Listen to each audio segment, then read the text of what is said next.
เหมือนนางเสื้อมันเลยหัวดีกว่าที่ห้องการเจอผมมันดังถามพอเลี้ยงเขาว่าดีกว่าห้องการขนาดค่ะเป็นช่างไรว่ากดทุบหันก้นใจก่อนสุย้อนหักนั่นฮะดอกยันผู้ใจก็ในกดสลัดขึ้นมาว่าทางว่าห้ามหันแน่ทุบหันสุย้อนหักพอเลี้ยงสูนั่นนะมือเดียวได้ซัพพอร์ตสตรีมก่อนเสียงดินเนอร์ออนไลน์เนี่ย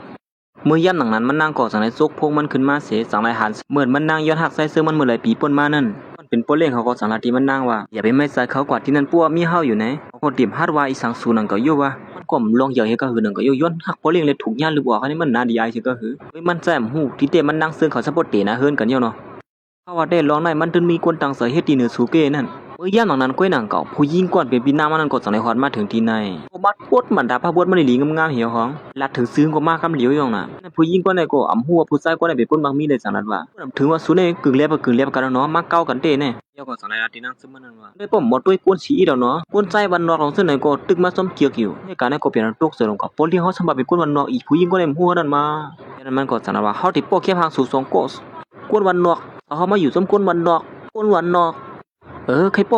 ป้นำนะเตรียมพงสูไว้หนังกับพงเฮาเตรียมยึดละเฮาแค่พางในส่งกับปันโปเล่หลวงนั่นเนี่ยว่าในเขาเดียวว่าจื้อหือเมื่อย่ามหลังนั้นมันนั่งกอดสังไรถามว่าปีเฮามาให้สังที่ในข้าหลานแน่มันนั่งกอดสังไรว่ามันมาทบผู้ปันเฮียงมันเนี่ยว่าอย่างนั้นโพไซก่อนเป็นโปเล่ฮงกันที่นั่นกอดสังนั้นว่าเหตุการณ์ในเนี่ยตึกมหาลัยเจอนั่งซึ่งไหนอยู่ให้มาเดียมก็ไม่เคยฮู้ว่ามันเป็นเพอในมาก็เจียได้รู้ว่ามันเป็นเพอเนี่ยคาโปเล่ฮู้ก็แล้วก็นึกบอกการมั่วเที่ยวละผู้หญิงก็ได้จังนะสูเป็นคนวันนอกกันก้อยเฮ็ดจื้อหือมาหาลองกับไก่จำฮงกันเยอะดิแน่มันนางตือวนว่าผู้ชายคนไหนเป็นคนพันอยู่มันนำหัวผู้ชายคนไหนเป็นเจ้าห้องกันที่ในเตียนมันนางอันติมาหานั่นลัดตบเพิ่นลัดตบโปลิงหลวงเฮาจังนั้นเต้ยิงคนไหนฮัดแก่ฮัดหลาโปลิงเฮาจังเนี่ยเนาะเมื่อยามนั้นมันนางก็สังนั้นว่าก็ห้องโปลิงหลวงสุดมาแลเปิดตัวอีสังเที่ยวแล้วแน่ลัดเนี่ยเขาให้รู้เฮาติลงลายมือบันเขาก้อยอย่าไปไม่ใจร้องนั่นเต้กูเหตุการณ์นั้นจังว่าก้อยขี้เนี่ยผู้หญิงคนไหนเด้โปลิงหลวงเฮาจูบให้นางก็ฮู้จักดีอ้ำมื้อสุขว่าในโปลิงที่ในเป็นคนปันเฮียงสุในนั่นเนาะเจอเยามันนั่งสังนั้นว่าคนที่มันเตียนะเฮือนจอมกอกเป็นโปเล่งกินนั่นก้วยในยามีเผาเที่ยงในอยู่มือนซูซีอิดมาอยู่จอมก้นพันก้นบ้านนอกหลงซื่อไหนในหลวงหลงซื่อไหนก็มาเอาเฮ็ดก็ฮักมันนั่งกอดสังนั้นคือผู้ชายคนไหนว่าเฮาได้ปันฟังสู้ไว้อย่าไปมาสุกอยู่จอมก้นดินใส่เสื้อคือเฮาไอ้ผู้ชายคนไหนกอดสังนั้นว่าด้วยตาอยู่ดีอยู่ไหนจื้อเฮาว่าหือแน่วีตามมาด้วยได้เลยนางก็เป็นตกเสือสิละคืนมาว่าสู้เป็นโปเล่งเยอะเฮาในตัวก็เจ้าอยู่ก้อยสุมิตาสะบ่หมดด้วยฮีเด้อมาได้เฮาก็เหตุการณ์เฮาสุกซักที่ในดีๆเป็นการก็เนี่ยปื้อสู่มาซ้อมก็รู้เหตุการณ์ที่แนวซ้อรวมหมดลำนะก็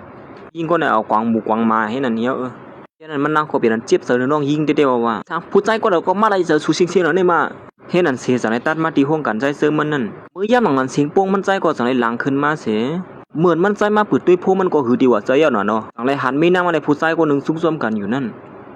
ผู้ใจคนนี้เป็นเผอนี่มามันใจก็สั่งให้ถามลูกน้องน่ะไอ้ผู้ใจคนนั้นเป็นเผอเนี่ยมันใจก็ตึกสั่งลูกน้องมันอยู่ว่าเรื่องอย่างที่เจ้าโครงการที่นั่นตีมาโฮมการเฮาเนี่ยหางแฮนทอมตัวเยอะเนี่ยหางแฮนเข้มเรียบเยอะค่ะตีฮับตอนจอมเลยลองคึกเข้มก้อยครับรู้ฮากูก็ฮู้ว่าเขาเป็นมีนางเฮาไหนนั่นพอเราเตรียมมาตื้อได้แล้วล่ะเมื่อย่ามหลังนั้นนั่งซึ่งขาเลยปอเลี้ยงมันก็สั่งให้ฮอดมาถึงที่โครงการใจซึ่งมันนั่นปอเลี้ยงเขาก็สั่งที่มันนั่งว่าป้อสูมค่ากว่าป้อสูกูเลยนะตั้งไอก็ป้อไว้ช่วยในก็เลยอยู่นะเป็นสังซื้อมันก็สั่งว่ามีลองหยับสั่งหล่อลองในก้วยอย่าไปกลัวว่าเขาติดลึกสู่ออกห้ามลึกสู่ออกหรอเขาหูอยู่ว่าลองกับโอ้คำสั่งสุนันเป็นซื่อหือเนี่ยนางซื้อมันว่าเป็นสังสุ่มปองเสือเนี่ยสู่ย้อนหักว่าเลี้ยงตัวเก่าสีถูกย่ารู้ออกกันยกซ้ำติขึ้นมาที่ห้องกันเนี่ยสุ่มกูเป็นสังว้าวสู่ฮะมันนางก็สั่งนั้นว่าเพราะว่าเขามีตามือแล้วเนี่ยพลายก็เฮกาห้ามเลยเอาสู่ว่าแล้วพวกนั้นก็เฮ็ดนั่นสิเขาตั้ง2ก็สั่งให้เขากว่าที่ในห้องกันนั่นกำเหลียวเฮียวนางซึ่งมันเข้ามาซ้อมโปเล่งเขาที่ห้องการโจโผมันนั่นก็มีคนไปมาหับตอนตั้งน้ำตั้งไหลอยู่ยาวตอนคุณยิ่งอ่อนเขาอยู่ค่ะเฮ้ยแกไม่ได้เลยมาไกในเขาห้องสูว่าคือก็นั่นมันก็สั่งแล้วดวงน้องใส่ซึ่งมันนั่นว่าวันเมื่อไหร่เขาต่างตัวห้องการที่ในเสมากขึ้นปังกลุ่มที่ในลุงน้องใส่ซึ่งมันก็สั่งว่าผู้ใจก็ในอันโปเล่งเขาเขียนตัวนี่นะมาเพราะฉะนั้นก็จ้ามาตั้งในค่ะเมื่อย่ามนั้นเขาก็สั่งเลยมาด้วยเตียนกวนตั้งน้ำตั้งไหลขอความตั้งหันถึงนั่นก็ติเลยหันว่ากวนเจนลัดกว่าว่าห้ามโปเล่งเลยลุงน้องปีนก็หักกันเน่มซะให้เอามือเหลียวในปักเปลือกเน่มเจอท่านในมาเนี่ยวันนั้นดีเลยนะเมื่อย่ามนั้นผู้ใจก็อ่านเป็นพอใส่สีก็คือนั่นก็สั่งลัดขึ้นมาว่าเมื่อเหลียวกูซื้อกูลวงซับบ่ปืนเพชซับบ่สวดตัวกว่าเสียงเย้าในมันเรียบเตรียมป้อหางลีที่ห้องการเฮานะเฮาว่าได้ที่เป็นกว่าซึ่งในเขายาวๆแต่จริงกูมันดีได้แดมเลยยังอ่ะวะย่ามหลังนั้นนั่งซื้อมันก็สั่งลัดขึ้นมาว่าเฮาเอามาอันนึงก็เปิดด้วยค่ะเลยนะเป็นชื่อหือพ้องในก็ได้ผู้ใจก็ในก็ตึกลาตีนั่งซื้อมันเห็นอันอยู่ติ๊กเมื่อย่ามหลังนั้นนั่งซื้อมันก็สั่งเลยถามผู้หญิงคนไหนคนมาซึ่งไหนสุก็ย่ำกว่าไปเรียนอยู่เจอหือค่ะสักค่ะย่ามหลังนั้นเขากำลัดนั่งซื้อมันก็บ่เข้าถูผู้ใจก็ในเทียงเส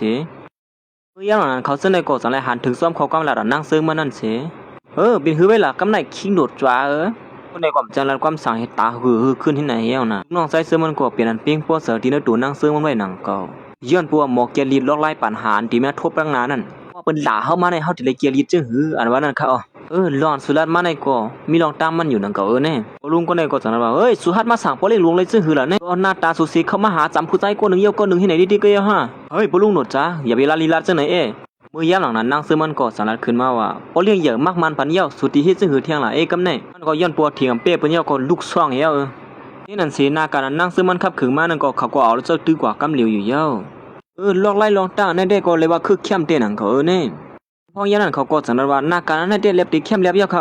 เหมือนเขาตึกซ้มซื้อซ้มลองหน้าการเขาเข้มเล็บอยู่นั่นก้อยหนังเขาปอเลี้ยงก้อนเป็นปอเลี้ยงนั่งซื้อมันก็จังว่าใครจัดเต้นหังเขารู้เนี่ยสุดนี่ก็มือยามหลังนั้นก้อยหนังเขารู้น้องใส่ซื้อมันก็จังว่าปอเลี้ยงเยอะเข้ามาเยี่ยวค่ะมือยามหนังนั้นใจซื้อมันก็สังไรฮอดมาถือตีในเส